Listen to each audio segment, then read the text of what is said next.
today, that's where I want to tell you, here's what I feel like saying. God is looking for another Virgin Mary.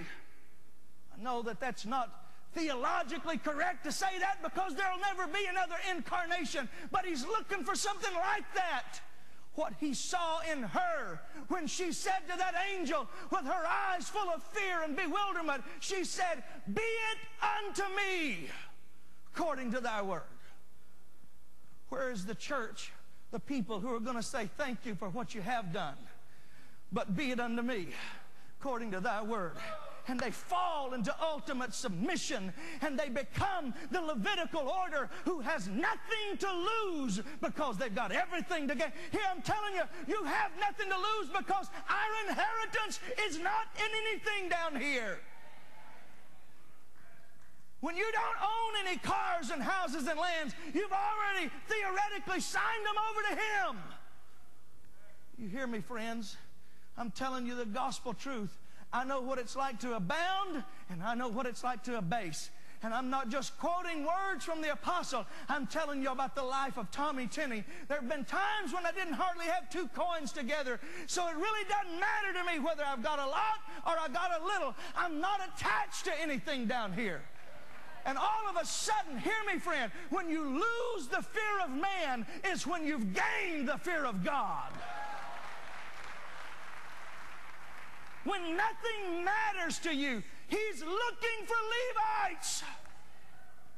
Where are the Levites, the fresh order that will come in when the new cart has carried us as far as we know how to take it? Where is the next level? Where are the men and the women who have no attachment to anything here? And because they have nothing to lose, they can have everything to gain. They had no land except one hill. We all like to talk about being anointed. I've been doing a little bit of study, and I stand to be corrected because I don't know. I see wise men sitting around here. Tell me, I'm just a God chaser. I don't know what I am. But I believe that the Levites, other than the Aaronic order, I can't find where they were anointed with oil. They were the ones who poured the oil. The oil was on their garments. And it was poured on Aaron's beard. Or Aaron's head dripped off his beard into the hem of his garment. But everything else I find, everything they touched was anointed. All of the artifacts in the temple and the tabernacle, they had oil poured on them. They were anointed. But do you know what I do find that the Levites were positively anointed with? Blood. Blood on their earlobes. Blood on their thumbs, blood on their big toes. They were anointed with blood so that they could anoint with oil. If you want to take things to the next level, you can't stop pulling it all to yourself. You got to say, okay, it's time.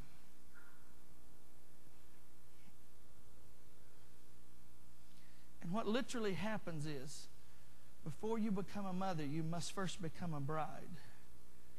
And you minister to Him. I want you to bow your heads. There is a pregnancy of the Spirit.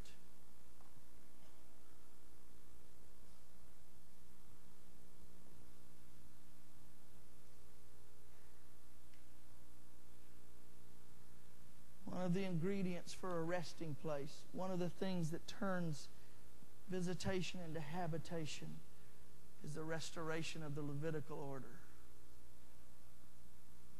I cry to Brownsville, I cry to the world. So where are the Levites who will turn their back on an earthly inheritance to pursue a heavenly inheritance? You want to know why people have quit jobs and moved from all over the world to come here? They get to a point where things don't matter. He matters.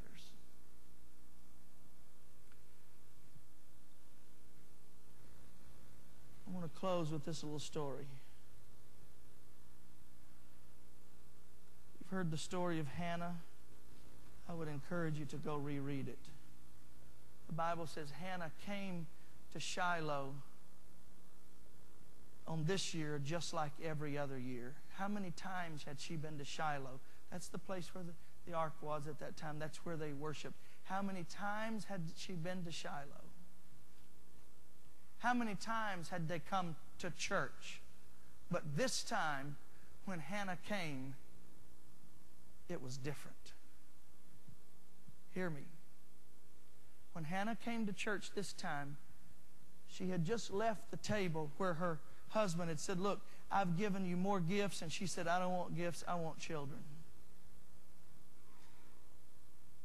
She had just decided she couldn't eat anymore. Can I tell you when fasting becomes easy?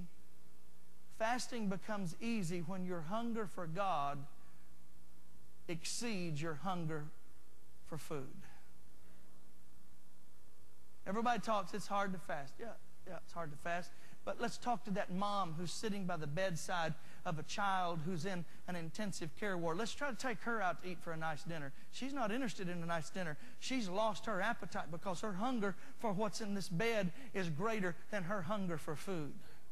And at some point, our hunger for those things has to exceed our hunger for these things. That's what I'm talking about. Moving from truth to revelation. Moving from new carts to sanctified shoulders. Restoration of the Levitical order. Those who know how to host His presence. And they are more interested in God than the things of God. Here's the closing question I want to ask you. Hannah was a wannabe. She wasn't a mother, but she wanted to be. And her husband said, why aren't you happy? I give you twice more than I give my other wife. He had 2 wives. You don't have any children, but I give you twice more. And she said, I don't want the gifts anymore. What I want is a child. She went to the place of worship. And she bowed her head and she began to pray in such a passionate fashion that even the priest thought she's drunk.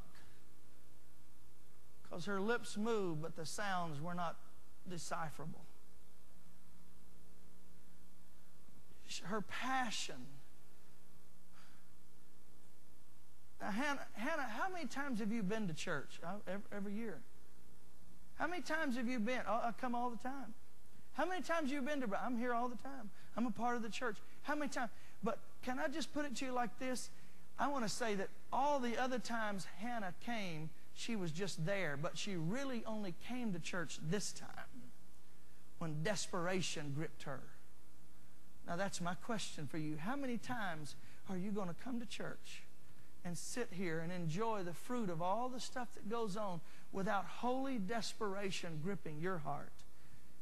And my word from the Lord for you today is when Hannah really comes to church, Samuels are going to be born. Priest prophets who keep the light from extinguishing and take it to its next level. The only man who was ever both a priest and a prophet. He spanned things. He took it to its next level. Something is getting ready to get birthed. But it's not going to happen until Mama comes to church. Till Mama gets up out of the bed and goes and answers the door. I know we've had visitation before, but it's time again. With your heads bowed, I want to pray for you right now.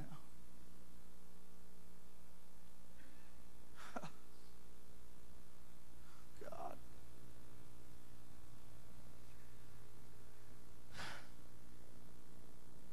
It is so easy for us to become satisfied when there's so much more. Like me, Lord, when I was a little boy holding on to a quarter, when there was a handful of quarters in my daddy's pocket, all I had to do was ask, but I didn't even know that it was capable or available. Oh God, I've fanned the flames of our hunger. Thank you for what you've done. Thank you for this